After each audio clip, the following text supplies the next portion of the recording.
ED की जिस तरीके से बात करी, लेकिन वह तो हमेशा कहते हैं कि मैं दलित मुस्लिम के साथ हूँ, अखिलेश यादव कहते हैं। क्या कहना चाहेंगे, दलित मुस्लिम का सच्चा हितैषी कौन है? अगर सामाजिक रूप से देखें तो इस देश में खास करके मुस्लिम समाज, ये इस पूरे दुनिया की एक परंपरा रही है कि जो भी समाज सत्ता के साथ होता है वो आगे बढ़ता है, वो मजबूत होता है। लेकिन मुस्लिम समाज का दुर्भाग्य ये रहा है कि इस देश की आजादी के बाद से मुस्लिम समाज ज्यादातर वो सत्ता के साथ रहा है, खास करके वो कांग्रेस के साथ रहा है। और जब ये देश आजाद हुआ तो लगभग मुस्लिम समाज नौकरियों में 23% था लगभग। लेकिन आज मुस्लिम समाज जो है सत्ता में रहने के बावजूद भी वो 3% तक आ चुका है।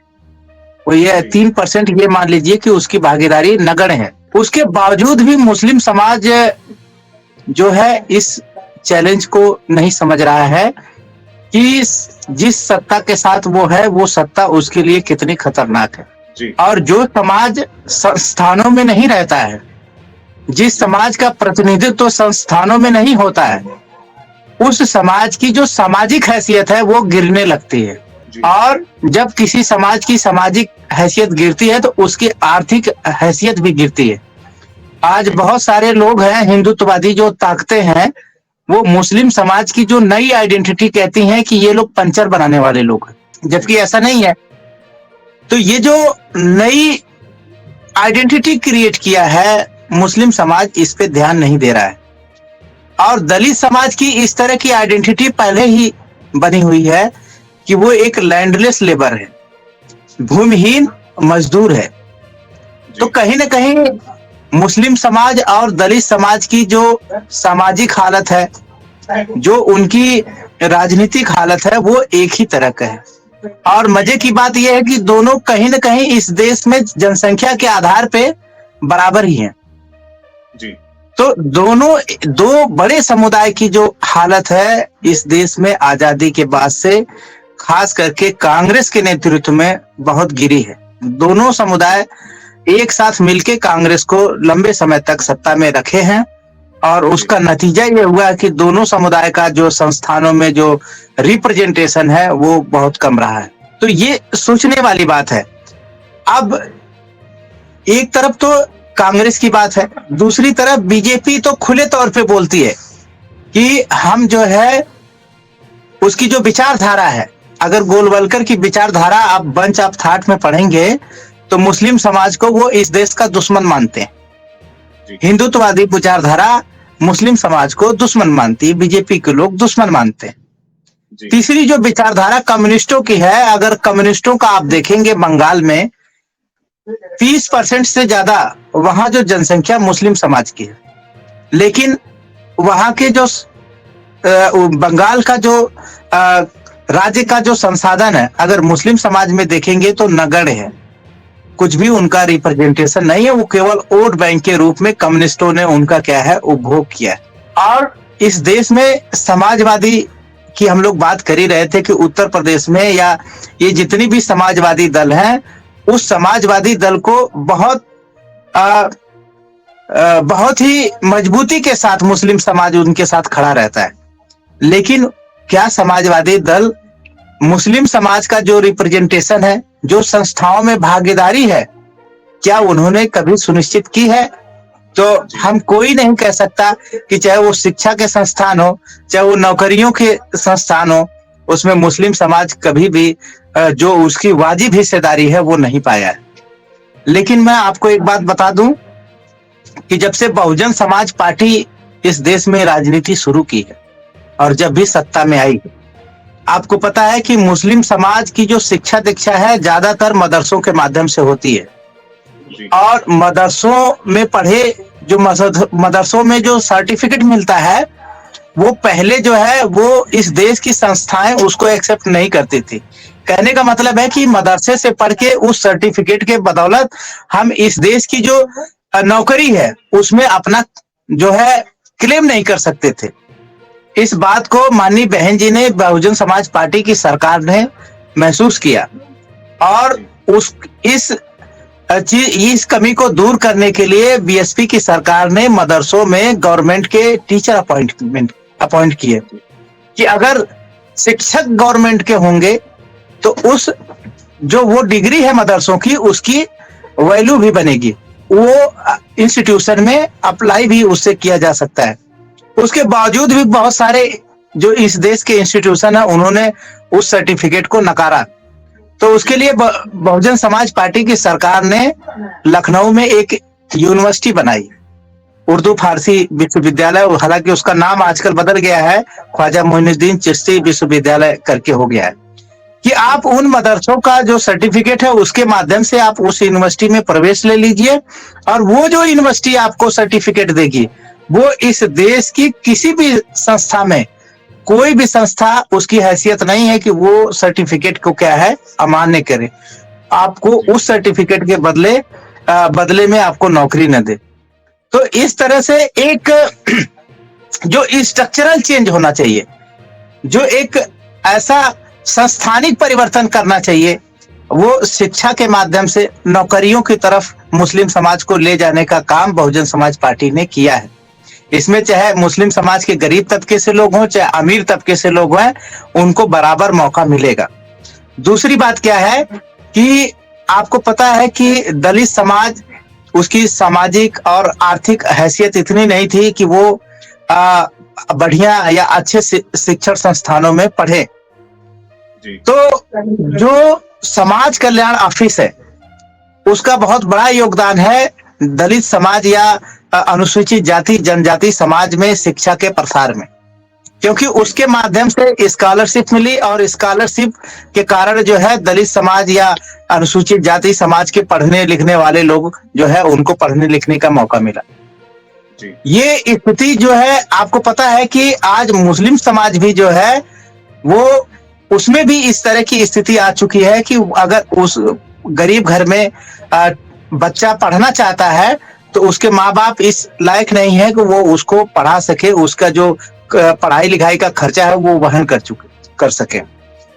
बहुजन समाज पार्टी की जब सरकार बनी 1995 में, तो माननीय बहन जी ने एक अल्पसंख्यक मंत्रालय बनाया, और उस अल्पसंख्यक मंत्रालय का फायदा यह था कि जो भी अल्पसंख्यक खास करके मुस्लिम समुदाय में जो बच्चे पढ़ना लिखना चाहते हैं वो उस माध्यम से उनको पढ़ने लिखने में कोई दिक्कत नहीं आएगी। उनकी जो चाहे फीस हो, स्कॉलरशिप हो, वो समाज के लिए वो जो अल्पसंख्यक मंत्रालय है वो भरने का काम करेगा। तो कुल मिला के जो उन्होंने स्ट्रक्चरल लाइन खींची है कि कैसे हम किसी समाज को जो शिक्षा के माध्यम से, नौकरियों के माध्यम से हम उनका उचित रिप्रेजेंटेशन दे सकते। तो ये जो बहुजन समाज पार्टी की सरकार ने किया है, और लॉ एंड ऑर्डर की बात तो करना बहुत ज्यादा वो नहीं, क्योंकि उनकी लॉ एंड ऑर्डर की बात तो बहुजन समाज पार्टी की विरोधी भी करते हैं। और जो अगर हम बिजनेस से जुड़े हैं तो हमारे लिए लॉ एंड ऑर्डर बहुत प्राइमरी रिक्वायरमेंट है हमारी। अगर किसी भी शहर का 2 दिन अगर लॉ एंड ऑर्डर खराब कर दिया जाए तो महीनों का उनका बिजनेस क्या है उस पर फर्क पड़ता है। तो लॉ एंड ऑर्डर जो उत्तर प्रदेश में बीएसपी की सरकार ने बनाया, इससे जो छोटे मोटे बिजनेस से जुड़ी कम्युनिटीज हैं उनको जो है अपना बिजनेस आगे मजबूत करने में बहुत जो है मौके मिले। तो कुल मिला के ये कहने की बात है कि इस देश में एक हिंदुत्व की विचारधारा है जो इस देश के जो दलित हैं, मुस्लिम हैं, पिछड़े हैं, उनके बीच में क्या है वैमनस्यता क्रिएट करती है। किसी को देशभक्त बोलती है, किसी को जो है ऊंचा बोलती है, किसी को देशद्रोही बोलती है। तो इस तरह से वो इस देश के जो लोग हैं उनमें आपस में वैमनस्यता जो है करती है अपने राजनीतिक फायदे के लिए। लेकिन बहुजन समाज पार्टी एक ऐसी पार्टी है जो इस देश में चाहे जाति के आधार पे चाहे धर्म के आधार पे भाईचारे की बात करती है। और बहुजन समाज पार्टी ही एक ऐसी पार्टी है जिसमें भाईचारा कमेटी आपको देखने को मिलती है कि धर्म के आधार पे भाईचारा कमेटी। क्यों? क्योंकि अगर समाज के लोगों में भाईचारा बनने की बात आती है तो वो समाज कभी भी पीछे नहीं जाएगा। तो ये जो बहुजन समाज पार्टी का विजन है वो केवल आर्थिक उन्नति करने का नहीं है, केवल शैक्षणिक उन्नति करने का नहीं है। वो जितने भी समाज के लोग हैं उनके बीच में कैसे हम भाईचारा पैदा करके कैसे हम उनको मजबूत करें, ये विजन बहुजन समाज पार्टी का है। और यही जो है मानवतावादी विचार जो है वो फूले, साहू, अंबेडकर, पेरियार और चाहे वो मोहम्मद साहब हों, चाहे गुरु नानक हों, चाहे वो कबीर साहब हों, इन सारे लोगों के विचारों का क्या है, एक समायोजन है बहुजन समाज पार्टी। तो बहुजन समाज पार्टी, जैसे आपको पता है कि मोहम्मद साहब भी अपनी जिंदगी में जो है उन्होंने ये संदेश दिया कि हमें हमेशा गरीब, मजलूम, लाचार के साथ खड़ा होना है। बहुजन समाज पार्टी भी, उसका भी जो मैनिफेस्टो है वो क्या है कि इस देश में जो गरीब है, मजलूम है, लाचार है, उनको हम पहले नंबर का नागरिक बनाएंगे। दूसरी बात, मोहम्मद साहब ने अपनी जिंदगी में सबसे ज्यादा तवज्जो तालीम को दी है। बहुजन समाज पार्टी भी सबसे ज्यादा जो तवज्जो है वो तालीम को देती है। वो स्कूलों के साथ साथ सबसे ज्यादा अगर शैक्षणिक संस्थानों का निर्माण किया गया, चाहे वो प्राइमरी स्कूल हो, चाहे वो मिडिल स्कूल हो, चाहे वो यूनिवर्सिटी है, तो वो केवल बहुजन समाज पार्टी के छोटे से कार्यकाल में हुआ है। दूसरी बात, उसके अलावा जो इनफॉर्मल एजुकेशन है, यूनिवर्सिटी में तो आपको फॉर्मल एजुकेशन मिलती है, लेकिन इनफॉर्मल एजुकेशन जो आपका आंतरिक ज्ञान है उसको बढ़ाती है, वो इंस्टीट्यूशन कैडर के माध्यम से बहुजन समाज पार्टी, सब लोग जानते हैं कि वो कैडर के माध्यम से वो ज्ञान जो है इस देश में, जो खास करके जो बहुजन है, शेड्यूल कास्ट है, शेड्यूल ट्राइब्स है, ओबीसी है, धार्मिक अल्पसंख्यक है, उनको ये उस ज्ञान से जोड़ने की कोशिश करती है। तो कुल मिला के चाहे वो आर्थिक उन्नति हो, चाहे सामाजिक उन्नति हो, चाहे वो शिक्षा के माध्यम से उन्नति हो, चाहे कानून व्यवस्था के माध्यम से उन्नति हो, बराबर की हिस्सेदारी के साथ, बराबर की भागीदारी के साथ अगर कोई पार्टी न्याय की बात करती है तो वो बहुजन समाज पार्टी है। बाकी लोग वोट के लिए षड्यंत्र करते रहते हैं। वो कोई मैनिफेस्टो, आज तक कोई भी पार्टी जितना भी चुनाव में मैनिफेस्टो लेके आती है, एक भी मैनिफेस्टो कोई पार्टी नहीं कह सकती कि हमने पूरा किया है। क्यों? केवल लुभावने मैनिफेस्टो इसलिए लेके आते हैं कि उनको वो चुनाव में वोट हासिल कर सके, केवल सरकार बना सके और सरकार का जो उपभोग कर सके, अपना वर्चस्व स्थापित कर सके। लेकिन बहुजन समाज पार्टी केवल वर्चस्व के लिए कभी भी राजनीति नहीं करती। आज उसकी जो हैसियत है, अगर बहुजन समाज पार्टी अपना वर्चस्व बनाना चाहे, राजनीति में केवल वर्चस्व स्थापित करना चाहे, तो मुझे लगता है कि उसको वो सत्ता से कोई बाहर नहीं कर सकता। लेकिन जब भी बहुजन समाज पार्टी की सरकार बनी है, उसने हमेशा बहुजन समाज के हितों के सामने किसी कोई भी समझौता नहीं किया है, चाहे उसको सरकार छोड़नी तक पड़ी है। तो ये जो बहुजन समाज पार्टी है और पार्टियों में ये अंतर है, अगर ये बात हम समझते हैं तो बहुजन समाज पार्टी ही वो पार्टी है जो इस देश का जो मूल आधार है, जो जिसको हम लोग बहुजन कहते हैं, उनमें बहुजन बनाने की बात करती है, भाईचारा पैदा करने की बात करती है। और बाकी लोग केवल उसको वोट के समय, राजनीति में जब इलेक्शन आता है तब वो नाम लेते हैं। अब तो बहुत सारे लोग तो उस समय भी नहीं लेते हैं कि ध्रुवीकरण हो जाएगा।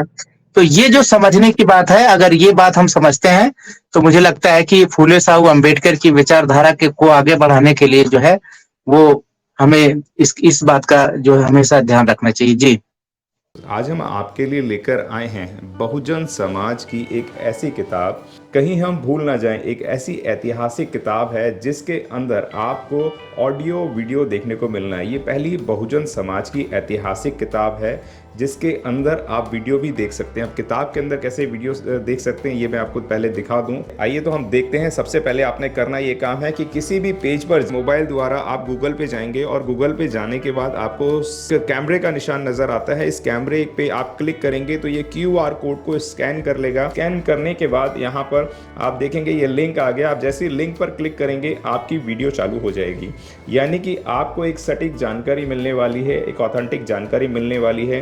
बहुजन समाज की पहली ऐतिहासिक किताब है जिसके अंदर आपको तमाम महापुरुषों की जानकारी मिलने वाली है। आप इस किताब में देख पाएंगे तथागत सम्यक बुद्ध जिनकी पूरी जीवनी आपको मिलने वाली है, महान सम्राट अशोक जिनका जीवनी आपको इसके अंदर पूरी मिलने वाली है, संत कबीर दास, संत शिरोमणि गुरु रविदास, सम्राट मीर भोज जिन्होंने इतिहास रचने का काम किया, गुरु घासीदास बाबा, वीरांगना झलकारी बाई, वीरांगना उदा देवी पासी, नागेली वीरांगना की कहानी, एकलव्य जिसका अंगूठा काट लिया था धोखे से, चोखा मेला हरिचंद ठाकुर, ज्ञानदीप छत्रपति शाहूजी महाराज, बिरसा मुंडा, ज्योतिबा फूले, माता सावित्रीबाई फूले, फातिमा शेख, ईवी रामास्वामी, स्वामी अच्युतानंद, बाबा साहब डॉक्टर BR अंबेडकर जिनका मूल ग्रंथ आपको इसमें छोटी सी किताब में मिलने वाला है। आप ऑडियो भी देख सकते हैं, वीडियो भी देख सकते हैं।